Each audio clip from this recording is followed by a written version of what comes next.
नमस्कार, India T news channel में आपका स्वागत है। आप देख रहे हैं उत्तर प्रदेश जिला फर्रुखाबाद की खबर। अखिलेश यादव के पिता ने कार्य सेवकों पर चलवाई गोली, केशव प्रसाद मौर्य। फर्रुखाबाद सूबे के उप मुख्यमंत्री केशव प्रसाद मौर्य ने भाजपा प्रत्याशी मुकेश राजपूत सांसद को बीते चुनाव से अधिक रिकॉर्ड मतों से जिताने की जोरदार अपील की। भगवान बुद्ध की संघसा धरती को पवित्र बताते हुए श्री मौर्य ने कहा कि प्रधानमंत्री विश्व भ्रमण के दौरान कहते हैं कि भारत भगवान बुद्ध की धरती है।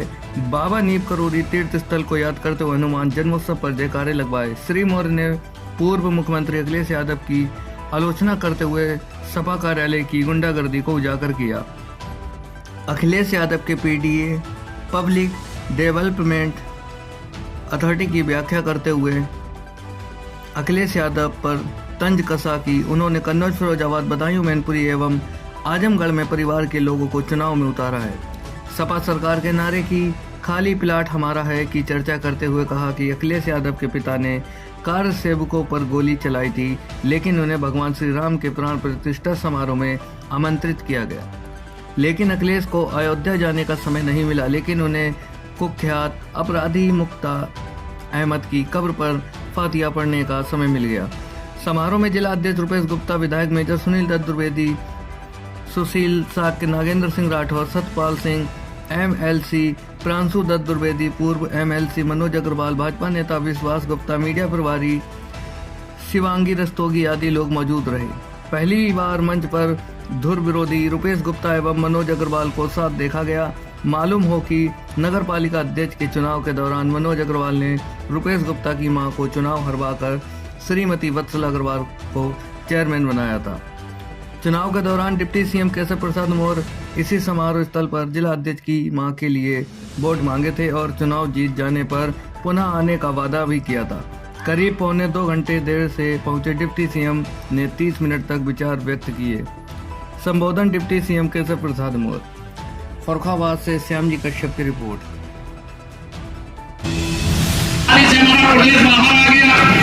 इनको परेशानी होती है।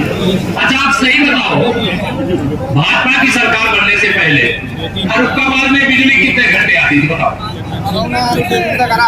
कितने घंटे? वो बताओ जरा। 5 घंटे, 4 घंटे, कोई 4, कोई 5, कोई 6 बता रहा है। लेकिन भाजपा की सरकार के समय बिजली कितने घंटे आती है?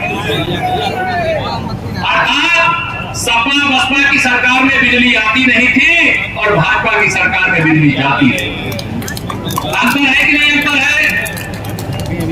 पहले ट्रांसफार्मर जल जाए तो मेरे किसानों को या गांव वालों को बिना पैसा दिए, बिना श्री अखिलेश यादव जी के गुंडों को, उनके पार्टी के माफियाओं को चढ़ावा चढ़ाए ट्रांसफार्मर बदला जाता था। दोनों हाथ में बदला जाता था। अब पैसा देना पड़ता है क्या ट्रांसफार्मर बदलने के लिए? दोनों हाथ में बदलना पड़ता है क्या? अगर जल गया है तो सूचना दे दो। बिजली विभाग ट्रांसफार्मर लेकर के आता है, नया ट्रांसफार्मर लगाता है, जला हुआ ट्रांसफार्मर उतार करके ले जाता है। ये सुशासन है। जब सपा बसपा कांग्रेस की सरकार थी तो यह किसी भी योजना का लाभ का अगर 1 रुपया आपके पास भेजते थे तो 85 पैसा बीच में खा जाते थे।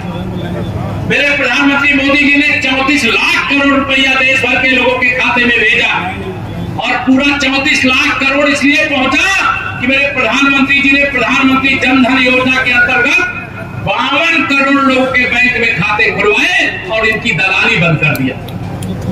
अब दलाली बंद हो गई और जिन्होंने भ्रष्टाचार करके अपनी तिजोरी भरी थी, उनकी तिजोरी के ताले को खोलने का अभियान मेरे प्रधानमंत्री जी ने शुरू कर दिया।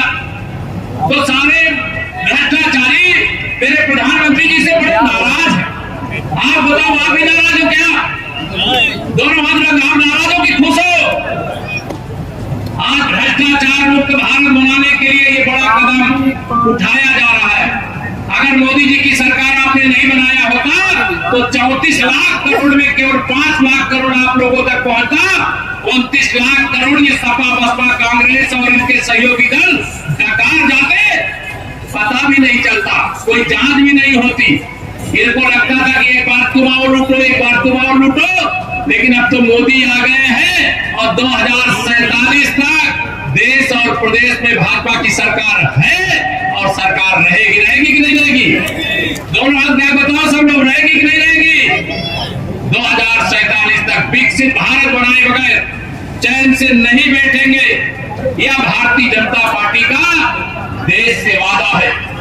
बहुत सारी चीजें हैं, मैं उनको सब बताऊंगा तो बहुत देर लगेगी। मैं इतना ही आज यहाँ पर कहूंगा कि आप सब यहाँ जितने कार्यकर्ता आए हो, कई लोगों को लगता होगा कि जो लोग अपने बूथ पर 370 वोट बढ़ा सकते हैं, अभिनंदन करता हूं।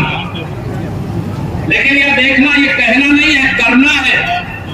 तब 5 लाख से अधिक वोटों से मुकेश राजपूत जी जीत करके जाएंगे। वह वोट मुकेश राजपूत जी को ही नहीं मिलेगा, वह वोट सीधे नरेंद्र मोदी जी को मिलेगा। एक कमल का बटन दबाओगे तो एक गरीब को प्रधानमंत्री आवास मिल जाएगा। एक कमल का बटन दबाओगे, किसी गरीब के जीवन की गरीबी दूर करके उसको खुशहाली का जीवन मिल जाएगा। मुकेश भाई हमारे, हमें देख नहीं पाया, मुकेश भाई हमारे यहाँ पर हैं, इसलिए ये ध्यान रखना, विकास के लिए लक्ष्मी जी की जरूरत पड़ती है, पैसे की जरूरत पड़ती है कि नहीं पड़ती है? लक्ष्मी जी की जरूरत पड़ती है। और लक्ष्मी जी काहे में बैठ करके आएंगी? साइकिल में? बताओ, साइकिल बैठ के आएंगी? हाथी में बैठ के आएंगी? कमल के फूल पर बैठ करके आएंगे। आप सबसे हाथ जोड़ करके विनती करता हूं,